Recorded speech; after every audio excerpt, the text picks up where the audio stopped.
Hello বন্ধুরা, তোমরা সবাই কেমন আছো? আমি খুব ভালো আছি, আশা করি তোমরা খুব ভালো আছো। একটা কথা বলছি বন্ধুরা, শোনো। নৈহাটিতে একবার বড় মায়ের দর্শন করতে যেও, খুব নাম করা আমাদের বড় মা। আর বছর আমি গেছিলাম, এই বছরে তো আমি বোম্বে যেতে পারলাম না। এর আগের বছর যদি বেঁচে থাকি তাহলে বড় মায়ের দর্শন করতে পারবো, আর যদি না বেঁচে থাকি উপরে গিয়ে দর্শন করবো।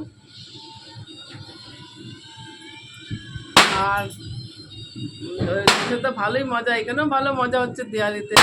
সব পাটাকা পাটাকা জ্বলছে দিওয়ালিতে, সব আমরা রঙ্গোলি আঁকছি, সব এখানেও ভালোই মজা হচ্ছে। কিন্তু এখানে বেশি ঠাকুর হয়, নৈহাটিতে প্রচুর পুজো হয়। বড় মা তো আমাদের খুবই জাগ্রত, পারলে একবার দেখে এসো, খুব ভালো লাগবে। প্রচুর ভিড় হয়, আজকে তো পুজো হচ্ছে, কালকে প্রচুর প্রচুর ভিড়।